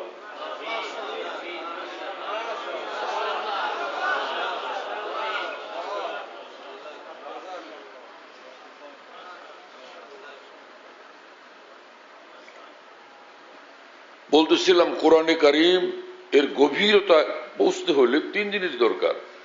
নম্বর 1, গুনাহমুক্ত অন্তর এবং জীবন, গুনার দাগ না থাকে। হ্যাঁ, আর যদি গুনাহ হয়ে থাকে তওবাতিল্লাহ করে সাফ করে ফেলা, যাতে অন্তর নূরওয়ালা হয়, এতটা নূরওয়ালা হয় যে সমস্ত পর্দা খতম হয়ে গিয়া আল্লাহ পাকের নূর এবং ইলমি অন্তরে আসার রাস্তা খুলে যায়। কথা বুঝতেছেন প্রিয় বন্ধুরা? এইটা এক জিনিস।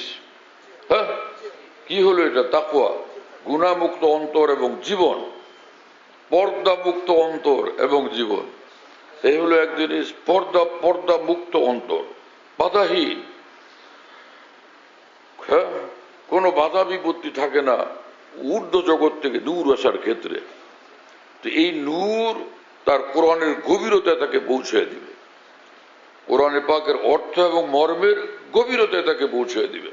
এই নূর আসমান থেকে, ঊর্ধ্ব জগৎ থেকে যে নূর আসবে। আরেক জিনিস হলো, হ্যাঁ, আরবি ভাষার দক্ষতা, আরবি ভাষার মধ্যে পাণ্ডিত্য, আরবি ভাষার পাণ্ডিত্য। কিন্তু এটা কোন পাণ্ডিত্য?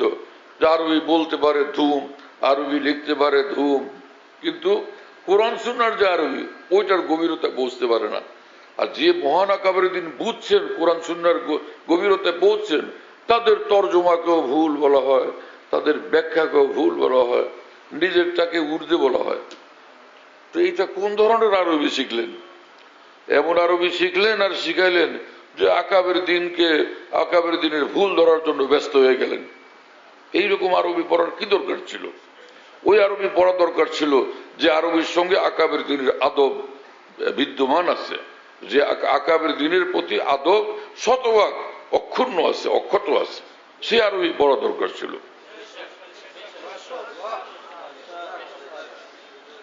হ্যাঁ, তো দুই জিনিস হলো না।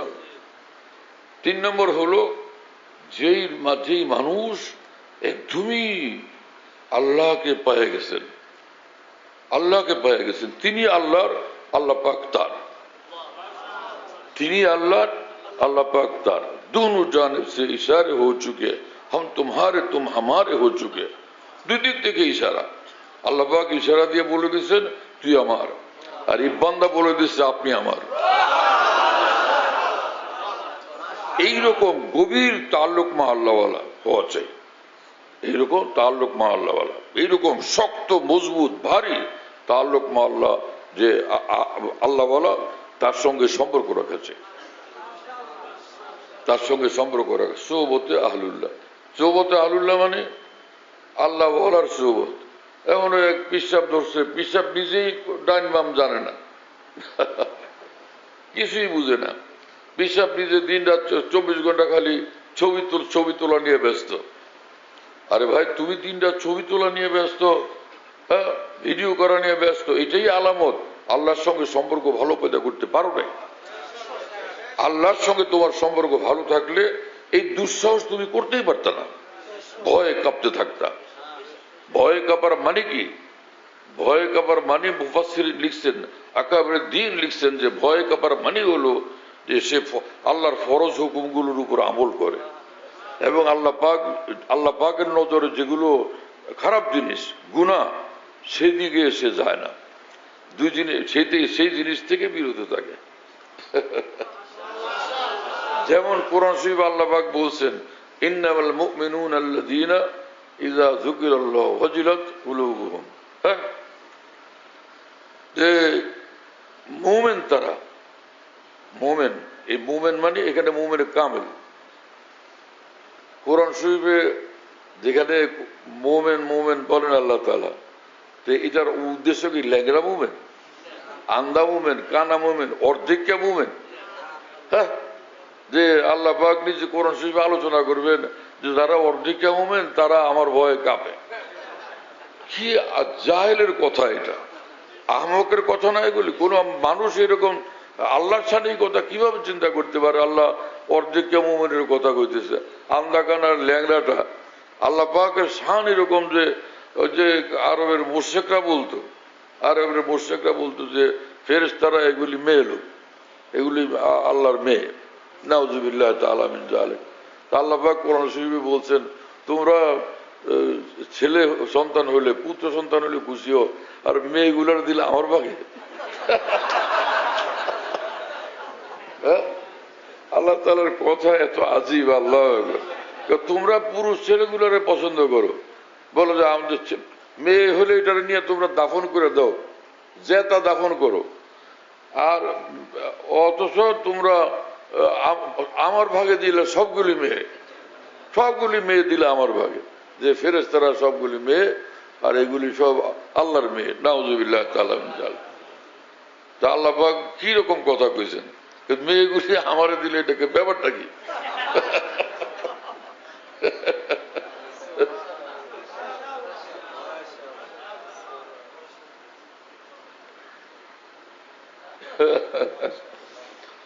হ্যাঁ, তো আল্লাহ পাক যেখানে কোরআন শরীফে বলেন ঈমানওয়ালা মানে সবচেয়ে একদম মজবুত, তাগড়া, পাকা ঈমানওয়ালা, এটা উদ্দেশ্য আল্লাহ পাকের, যে আমার ঈমানওয়ালা বান্দা। যেমন এক আয়াতে আল্লাহ পাক বলছেন ফালা তাহিনু ওয়ালা তাহজানু ওয়া আনতুমুল আ'লাউনা ইন কুনতুম মুমিনিন।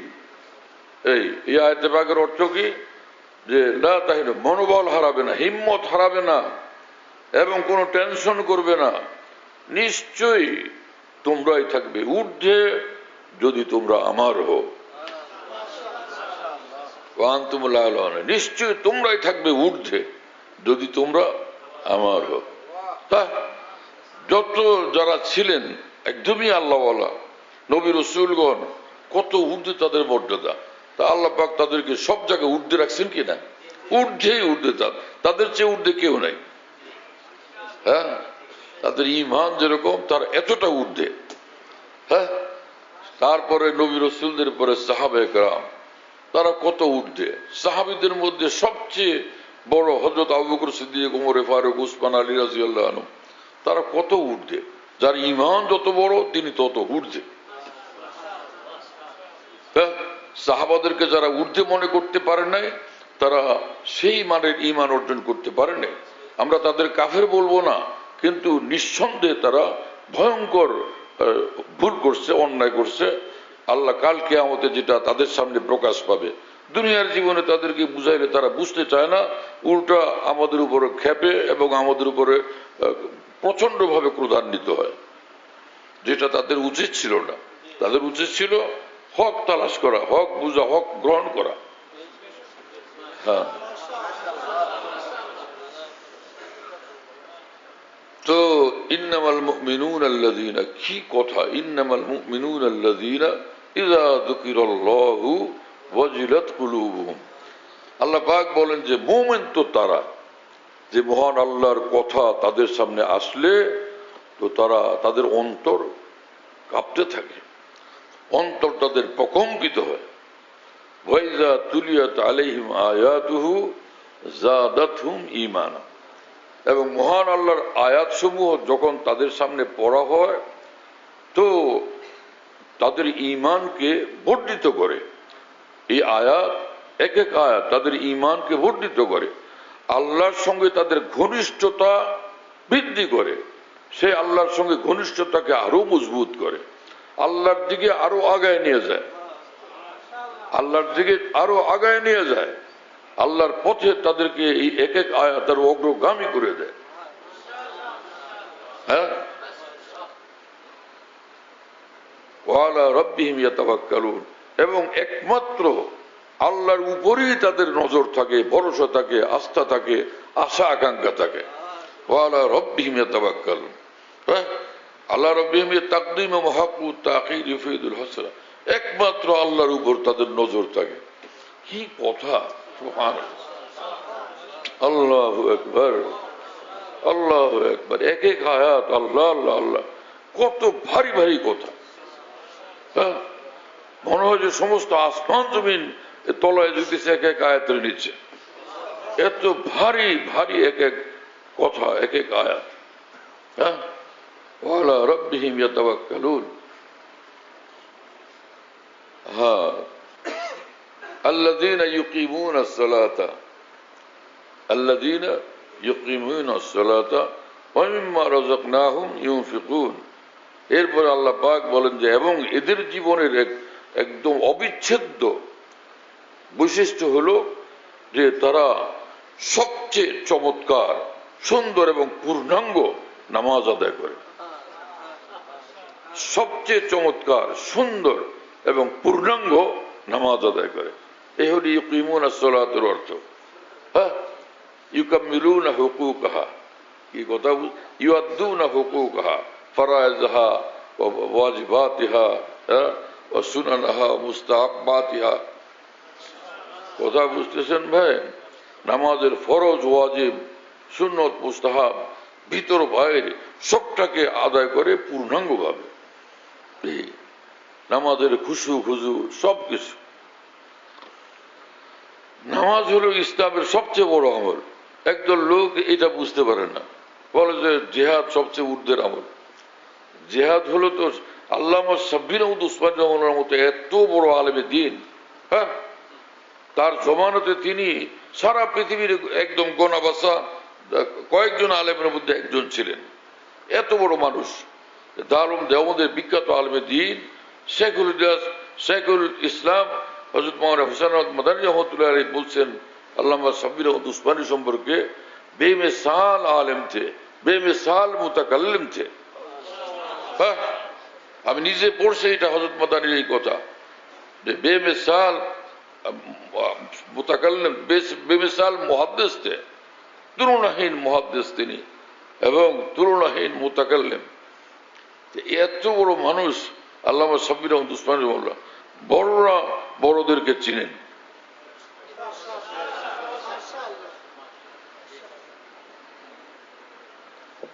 কথা বুঝতেছেন ভাইয়েরা?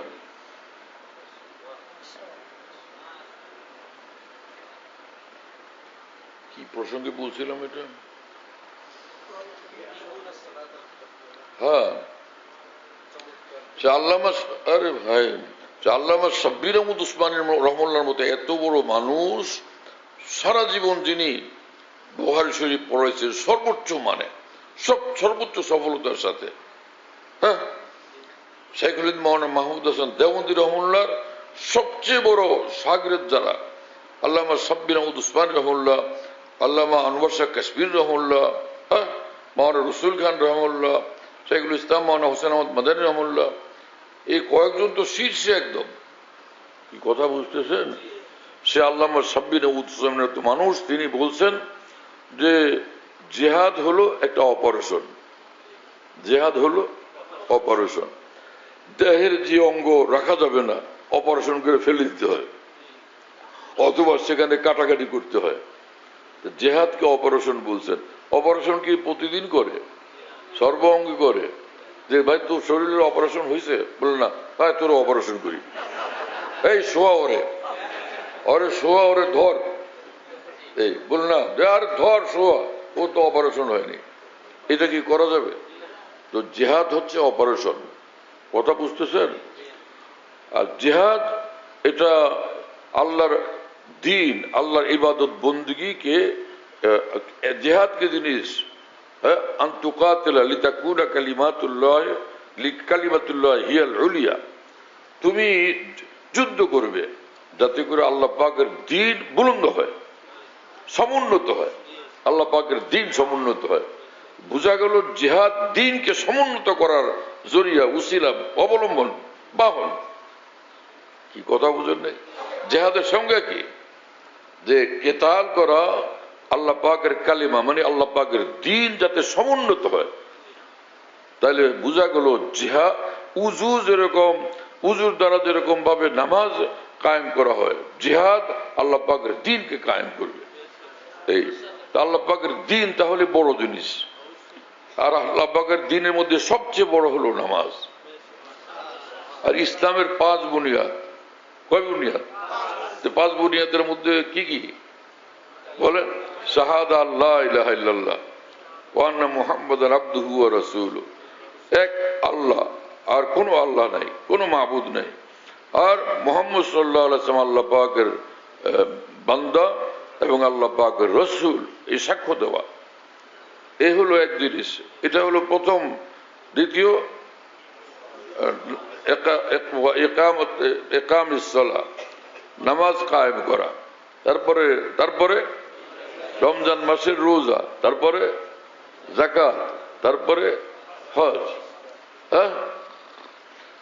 বুনিয়াল ইসলাম আলা খামস, শাহাদা আল্লাহ ইলাহা ইল্লাল্লাহ ওয়া আন্না মুহাম্মাদান আবদুহু ওয়া রাসূলুহু, ওয়া ইকামিস সালাহ ওয়া ইতাইজ যাকাত, নামাজ কায়েম করা। তারপর হলো যাকাত আদায় করা, তারপর রমজানের রোজা, তারপর হজ। এই 5 জিনিস। ইসলামের বুনিয়াদ হলো 5 জিনিস। এর মধ্যে কি জিহাদ আছে? জিহাদের অনেক বড় মর্তবা। আল্লাহ পাক পবিত্র কোরআনে বলছেন, যারা শহীদ হয়ে যায় জিহাদ করে আল্লাহর জন্য, খবরদার তাদেরকে মৃত বলবে না। জিহাদের অনেক উচ্চ মর্তবা, শহীদের অনেক উচ্চ মর্তবা। কিন্তু এই হাজারো জিহাদের চেয়ে এক নামাজের মর্তবা অনেক ঊর্ধ্বে। এক নামাজের মর্তবা অনেক ঊর্ধ্বে। কারণ জিহাদ করা হয় নামাজকে প্রতিষ্ঠা করার জন্য, রোজা, হজ, যাকাত, এই সকল ইবাদতকে প্রতিষ্ঠিত করার জন্য। কথা বুঝতেছেন প্রিয় বন্ধুরা? হ্যাঁ, আমরা মুসলমান, আল্লাহ রসুল যেটা বলছেন সেটাকে আমরা সম্মান করব, সেটাকে গ্রহণ করব। হ্যাঁ, কিন্তু যেটা যে পজিশনের সেটাকে সে পজিশনে রাখবো, সেটাকে সেই পজিশনে রাখবো। ফরজকে উপরে রাখবো, তার নিচে ওয়াজিবকে রাখবো, তার নিচে সুন্নতে মুআক্কাদা, তার নিচে মুস্তাহাবকে রাখবো। কি কথা বুঝেন না? তার নিচে নফলকে রাখবো, তার নিচে মুবাহকে রাখবো। তরতিব কিতাব যদি আমাদের রাখতে হয়, প্রথমে উপরে কোরআন শরীফ, তার নিচে বুখারী শরীফ, হ্যাঁ, তার নিচে বুখারী শরীফ, তার নিচে ফিকহ, তার নিচে তাসাউফকে রাখো। কি কথা বুঝতেছেন প্রিয় বন্ধু? তার নিচে ইসলামের ইতিহাসগুলোকে রাখো। তো এটা তরতিব, এটা তো রক্ষা করতে হবে।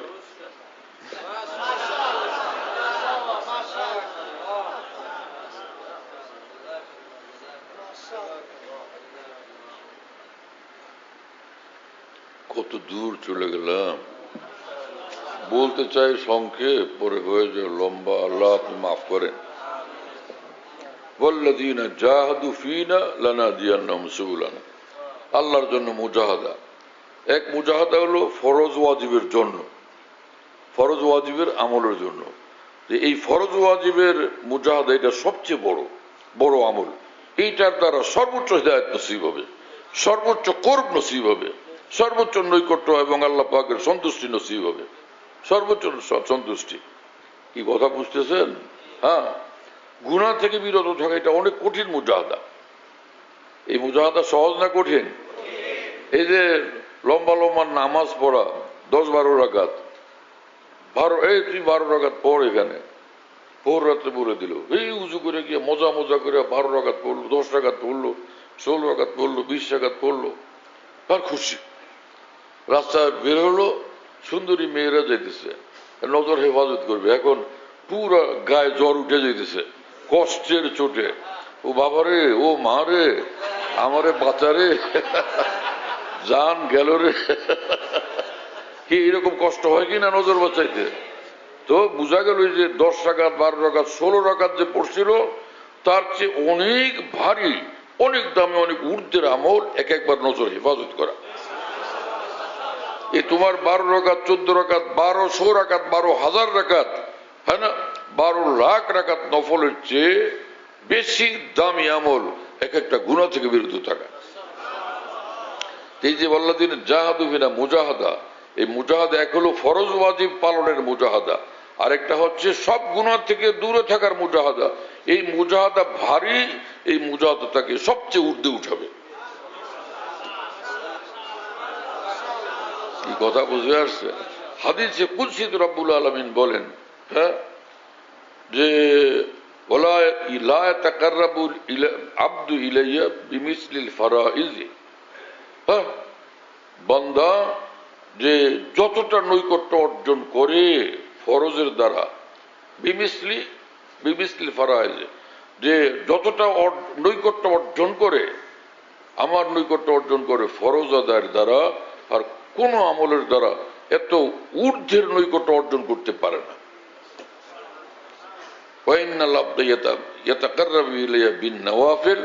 হ্যাঁ, বান্দা নফল আমলের দ্বারাও আমার নৈকট্য অর্জন করে, ঠিক আছে, কিন্তু ফরজের নৈকট্য সবচেয়ে ঊর্ধ্বে। সুবহানাল্লাহ।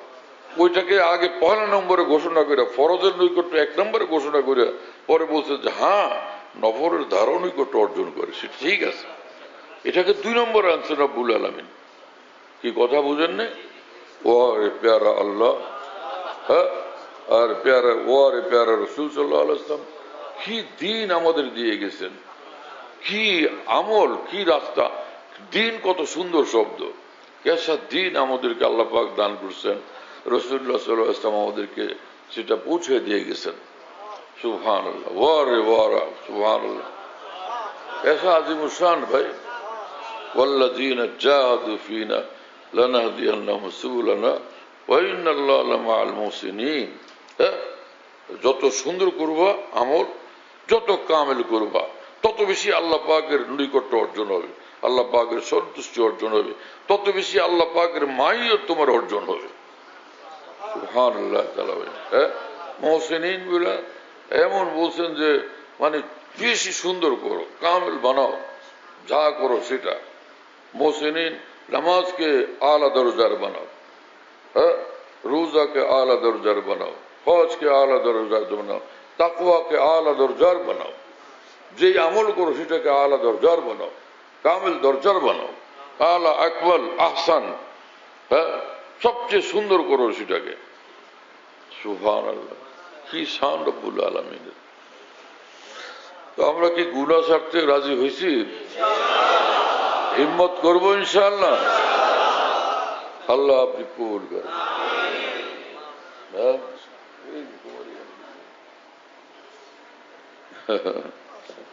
আল্লাহ আমাদের কবুল করেন। এই হলো তাসাউফ, সুলুক। হ্যাঁ, আল্লাহর হুকুম। তাসাউফ কি জিনিস? হ্যাঁ, যে আল্লাহর হুকুম পালনের ক্ষেত্রে ঢিলা, আল্লাহর মহব্বতের লাইনে ঢিলা, আল্লাহর দ্বীনকে মহব্বত করার ক্ষেত্রে ঢিলা, হ্যাঁ, ফরজ ওয়াজিবের ক্ষেত্রে ঢিলা, সুন্নতের মহব্বতের ক্ষেত্রে ঢিলা, হ্যাঁ, নবী রাসূলদের প্রতি শ্রদ্ধার ক্ষেত্রে, ভক্তি আদবের ক্ষেত্রে ঢিলা, সাহাবা তাবিঈন আকাবের দ্বীনের ক্ষেত্রে মহব্বত আদবের ক্ষেত্রে ঢিলা।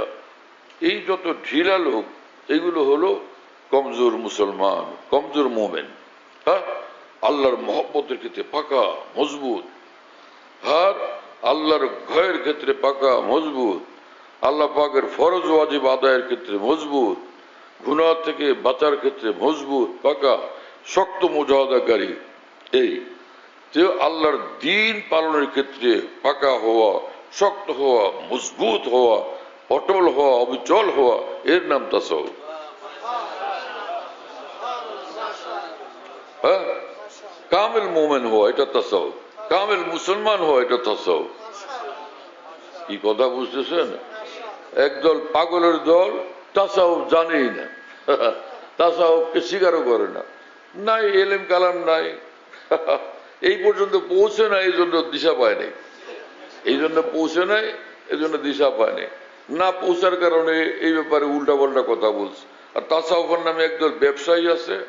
হ্যাঁ, হাকিমুল উম্মত থানভী বলছেন যে তাসাউফের নামে, সুলুক ও তরিকতের নামে ডাকাতের দল বেশুমার, সাবধান থাকো এদের থেকে।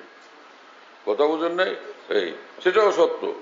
তাসাউফ আর সুলুকের নামে, পীর মুরিদের নামে বেশুমার ডাকাতের দল এই পৃথিবীতে পয়দা হয়েছে, সারা পৃথিবীতে। তাদের থেকে সাবধান থাকতে হবে। কিন্তু যেটা মূল তাসাউফ, সেটা তো দ্বীন। হ্যাঁ, সেটা তো দ্বীন। সেটাকে অস্বীকার করো কিসের জন্য? তোমার বুঝ নাই, জ্ঞান নাই। আর বলো যে কোরআন হাদিসে তাসাউফ নাই, কোরআন হাদিসে তাসাউফ নাই, এবং সাহাবা তাবিনের জমানাতে তাসাউফ নাই। তো কোরআন হাদিস বলতে আপনি কি বুঝেন? রাসূলুল্লাহ সাল্লাল্লাহু আলাইহি ওয়াসাল্লাম বলছেন, খায়রুল কুরুনি কারনি সুম্মাল্লাযীনা ইয়ালুনাহুম সুম্মাল্লাযীনা ইয়ালুনাহুম। সবচেয়ে দ্বীন ঈমানের ক্ষেত্রে সবচেয়ে শ্রেষ্ঠ মানুষ আমার জমানার মানুষ, মানে সাহাবা। তারপর হলো তার সাহাবীদের পরের জমানা, তার মানে তাবিঈন, তারপরে তাদের পরের যারা, তার মানে তাবিঈন। এই তিন যুগের মানুষকে, মুসলমানদেরকে রাসূলুল্লাহ সাল্লাল্লাহু আলাইহি ওয়াসাল্লাম পৃথিবীর শ্রেষ্ঠ মানুষ বলছেন। কি ঠিক কিনা? তো এর মধ্যে ইমাম মালিক রহমাতুল্লাহ নাই? হ্যাঁ, সাহাবা, তাবিঈন, তাবিঈন। ইমাম মালিক রহমাতুল্লাহ তো তাবিঈন ছিলেন। ইমাম মালিক রহমাতুল্লাহর ভাষার মধ্যে এটা উল্লেখ আছে যে মাল্লাম ইয়াতাসাওয়াফ, কি মান তাফাক্কাহা ওয়ালাম ইয়াতাসাওয়াফ ফাকাদ তাফাসসাকা। ইমাম মালিক রহমাতুল্লাহ বলেন যে যে ব্যক্তি শরীয়তের জ্ঞান অর্জন করলো কিন্তু তাসাউফ অর্জন করে নাই, সে ফাসেক, সে ফাসেক। ইমাম মালিক রহমাতুল্লাহ তাসাউফ শব্দ উচ্চারণ করছেন। আকাবের আসনাফের মধ্যে তাসাউফ শব্দ ছিল না। যারা বলে তারা বেখবর মানুষ, বেখবর মানুষ। আল্লাহ রসুল সাল্লাল্লাহু আলাইহি ওয়াসাল্লামের জমানায় যে তিন জমানার লোকদেরকে শ্রেষ্ঠ ঘোষণা করা হয়েছে, সেই জমানার লোক মানুষের মধ্যে ইমাম মালিক রহমাতুল্লাহ এক বেমিসাল মানুষ,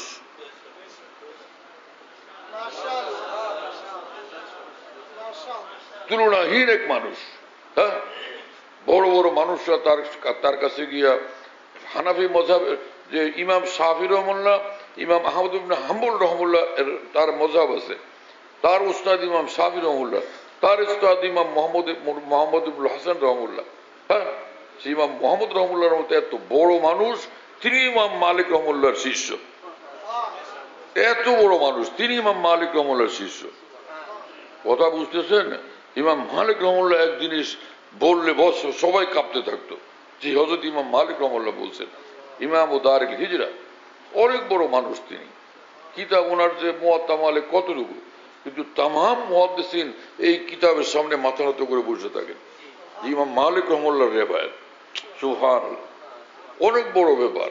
ইমাম বুখারীও কাঁপতে থাকেন ইমাম মালিক রহমতুল্লাহর নাম শুনলে। ইমাম বুখারীরই যে কাঁপতে থাকেন ইমাম মালিক রহমতুল্লাহর নাম শুনলে।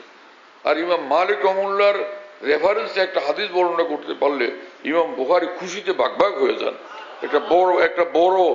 অনেক বড় একটা সূত্র এবং রেফারেন্সে আমি আজকে একটা হাদিস বয়ান করতে পারছি। এত বড় মানুষ ইমাম মালিক রহমতুল্লাহ আলী। সেই মানুষের জবানে উচ্চারণ হয়েছে যে ব্যক্তি শরীয়তের জ্ঞান অর্জন করলো কিন্তু তাসাউফ অর্জন করে নাই, সে ফাসিক। কি কথা বুঝতেছেন? তাহলে তাসাউফ নাই কি জিনিস? তাসাউফ তো আছে। হ্যাঁ, তুমি কোন চিন্তাবিদের পালায় পড়ছো, কোন পণ্ডিতের পালায় পড়ছো? সে তাকে ইমাম মালিক রহমতুল্লাহর কে এক পাল্লায় উঠা, তোমার পণ্ডিতকে আরেক পাল্লায় উঠাও। ফের দেখো কার ওজন কতটুকু। কথা বলো, মেয়ে একটু বুঝেছিল বলো। একজনে অ্যাক্সিডেন্ট করছে, সেই অ্যাক্সিডেন্টের পিছনে দৌড়া করো। আকাবেরে দিন যে হক বয়ান করছেন, সহি দিন বয়ান করে গেছেন, সেটাকে কেন গ্রহণ করতেছো না? এটা তোমার কমতি, তোমার ঘাটতি। এটা তোমার মধ্যে বড় কমতি, বড় ঘাটতি, যেটা অপারেশন করে পরিষ্কার করা দরকার কালকে আমাদের সুস্থ মুমিন হিসাবে আল্লাহর সামনে দাঁড়ানোর জন্য।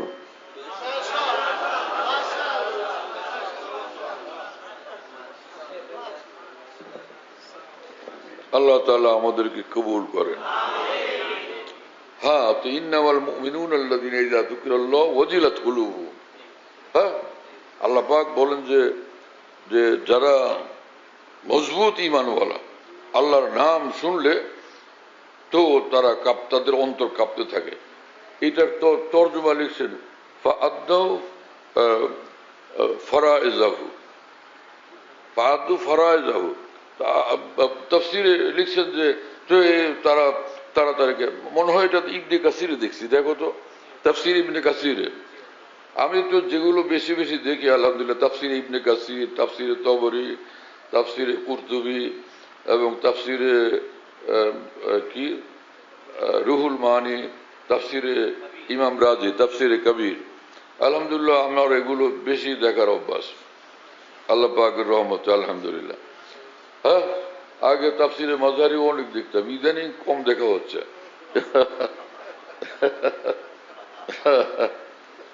কেন জানি খেয়াল থাকে না, ভুলে যাই। না হলে আমি তাফসীর মাযহারিকে আমিয়তের সাথে দেখি আলহামদুলিল্লাহ, ইদানিং ভুলে যেতেছে। হ্যাঁ, তো ওখানে যে আল্লাহর ভয়টা আসছে, যে তার প্রমাণ কি? বলে ফরজগুলো ঠিক মতো আদায় করে। ফরজ কি? যে ফরজ হুকুম আকাম যা আছে, আর গুনাহ ত্যাগ করা, তর্কে মাসি, গুনাহ ত্যাগ করে, এটাও ফরজ। ওই ফরজের মধ্যে এটাও সামিল। বোঝা গেল যে আল্লাহর ভয় আসছে কিনা তার প্রমাণ হলো ফরজ ওয়াজিব আদায় করে আর গুনাহ থেকে বিরত থাকে। আর বিখ্যাত তাবি, এত বড় উচ্চমানের তাবি, এত বড় আলেম, এত বড় ফকী এবং এত বড় মুফাসসির ইমাম মুজাহিদ রহমতুল্লাহ আলাইহি, তিনি এটার তাফসীর করছেন যে ইমতিসালে আওয়ামির, হ্যাঁ না, আর তারাকা জাওয়াজির, ফামতাসালা আওয়ামিরাহু ও তারাকা জাওয়াজিরাহু। আল্লাহ পাকের ফরজ হুকুমগুলো সে ধরছে আর নিষিদ্ধ বিষয়গুলো ত্যাগ করে দিচ্ছে। এটার তাফসীর করছেন মুজাহিদ রহমতুল্লাহ আলাইহি। কি হলো তাহলে? যে ফরজ ওয়াজিব আদায় করা, গুনাহ থেকে বাঁচা, এটা হলো আল্লাহকে ভয় করার পরিচয়, আল্লাহকে ভয় করার ডকুমেন্ট। কথা বুঝে আসছে? আফসোসের বিষয়, আমরা কোরআন শরীফের তরজমা পড়ি, মাদ্রাসায় তাফসীর পড়ি, কিন্তু এইভাবে স্পষ্টভাবে, সুনির্দিষ্টভাবে, মোতায়েন ভাবে এর মর্মগুলো আমাদের সামনে উদ্ধার হয় না। খালি তরজমার তাফসীর, মুখস্থ তাফসীর, না বুঝা দৌড়াদৌড়ি ছুটাছুটি, না বুঝা দৌড়াদৌড়ি ছুটাছুটি, ঠিক কিনা মৌলভী বলো? না বুঝা দৌড়াদৌড়ি ছুটাছুটি, ঠিক কিনা? হ্যাঁ, মাথা ঝুলাইতেছে খুব, স্বীকৃতি দিতেছে, হ্যাঁ ঠিক আছে ঠিক আছে। তো আমরা আলহামদুলিল্লাহ আমল করবো ইনশাআল্লাহ, যে আমাদের অন্তত ফরজ ওয়াজিব গুলোকে আমরা ধরবো মজবুত ভাবে ইনশাআল্লাহ। তামাসসাকু বিল ফরাইজ ওয়াল ওয়াজিবাত, হ্যাঁ, ওয়াত্তাকুল মাআসি, গুনাহ থেকে বিরত থাকা না, ওয়াস্তানিবুল মাআসি, ওয়াস্তানিবুল মাআসি, হ্যাঁ, গুনাহ থেকে বিরত থাকা। হ্যাঁ, সেই সঙ্গে একটু একটু নফল বললে কি দোষ? লাভ ই লাভ, লাভ ই লাভ, লাভ ই লাভ, ওই সেই লাভ রে লাভ, লাভ রে লাভ, লাভ রে লাভ, লাভ রে লাভ। প্রতিদিন অন্তত কিছু তো নফল পড়ি, 2-4 রাকাত অন্তত যেন পড়া হয় ইনশাআল্লাহ তাআলা। দুনিয়ার জিন্দগি যতটুকু কামাই করতে পারি, যতটুকু আল্লাহর দিকে আগায় যেতে পারি, আল্লাহ আপনি কবুল করেন তৌফিক দেন। ওয়া আখিরু দাওয়ানা আলহামদুলিল্লাহি রাব্বিল আলামিন। সাল্লাল্লাহু আলা নবিয়্যিনা। আমাদের ঢালকানগর খানকাহে যেখানে আমি আছি, আমাদের এখানে যদিও খানকাহ আমদাদি আশরাফি আছে, কাছাকাছি আরেকটা আছে, তাই না? তো আমরা এখানে এই নামে এখন এটাকে বলি যে খানকা ইয়াদগারে হাকিমুল উম্মত। বলো খানকা ইয়াদগারে হাকিমুল উম্মত, বলো সবাই। খানকা ইয়াদগারে হাকিমুল উম্মত, মনে রাখো, বলো খানকা ইয়াদগারে হাকিমুল উম্মত। হাকিমুল উম্মতের স্মৃতি এখানে স্মরণকারী খানকা। হ্যাঁ, হাকিমুল উম্মতের কথাবার্তায় আলোচনা হয় আলহামদুলিল্লাহ। একটা নাম, কিন্তু তামাম আকাবের কথাই আলোচনা হইতে থাকে আলহামদুলিল্লাহ। বাইতুল হক জামে মসজিদ, ছাপড়া মসজিদ বলে, 5 তলা বিল্ডিং, ওটার নাম ছাপড়া মসজিদ। সেই পুরানো নাম এটা আসি। তো ছাপড়া মসজিদ, সেখানে প্রত্যেক ইংরেজি মাসের 2য় বৃহস্পতিবার আসর থেকে রাত 10টা সাড়ে 10টা পর্যন্ত এখানে মাসিক ইজতেমা হয়। যাদের সহজে আসা সম্ভব আসবার চেষ্টা করবেন ইনশাআল্লাহ, মাসে একদিন ইনশাআল্লাহ তাআলা মজলিসের দ্বারা ফায়দা হবে। আল্লাহ তাআলা কবুল করেন। এখানে যে মাসিক মজলিস হয়, খোলাফায়ে কেরাম যারা আছেন সারা দেশে নিজ নিজ জায়গা থেকে মাইক লাগায় সেটা শোনার ইহতেমাম করলে ভালো হবে। কমপক্ষে এতটুকু যে এশার নামাজের পরে, সেদিন ইজতেমার দিন এশার নামাজের পরে যেটুকু মজলিস হয়, কিতাব থেকে পড়ে শোনানো হয়, তারপরে আমি নিজে মজলিসে বসি, হয়তো কথা বলি। তো সেই অন্তত এশার পরের অংশটুকু যেন সারা দেশের খোলাফায়ে কেরাম নিজের জায়গা থেকে শুনবার ব্যবস্থা করা নিরাপদে সম্ভব হলে সেটা করবেন। আল্লাহ তাআলা কবুল করেন। খানকা বিডি, খানকা বিডি এই অ্যাপস, এটা খুলতে পারলে ওর মধ্যে বয়ান, কবিতা, বুকস ইত্যাদি সব একসঙ্গে পাওয়া যায়। খানকা বিডি হলো এরকম, স্পেলিং হলো KHANQAH, এর সঙ্গে লাগালাগি বিডি, খানকা বিডি। এই অ্যাপসটা খুললে ওর ভিতরে বয়ানগুলো পাওয়া যায়। এটা ডাইরেক্ট শোনা যায় কি, এবং ডাইরেক্ট শোনা যায়। হযরতুল্লাহ দামাত বারাকাতুহুর বয়ান, যেখানে বয়ান করেন, সব বয়ান নেটের মাধ্যমে, টেলিগ্রামের মাধ্যমে পাওয়া যাচ্ছে। হযরতুল্লাহ দামাত বারাকাতুহু যখন বয়ান করেন, বয়ানটা আমরা দেশ বিদেশ থেকে, দুনিয়ার যে কোনো জায়গা থেকে আমরা পেতে পারি। এজন্য মুফতি শহীদুল ইসলাম হুজুরের নম্বরে যোগাযোগ করবেন, 01715 80 18 69, 80 18 69, 01715 80 18 69, যাতে মনে থাকবে ইনশাআল্লাহ সবার। 01715 80 18 69। বলো ভাই, 01715 80 18 69। অনেক সোজা তো ভাই, মাশাআল্লাহ, অনেক সোজা করে দিছে।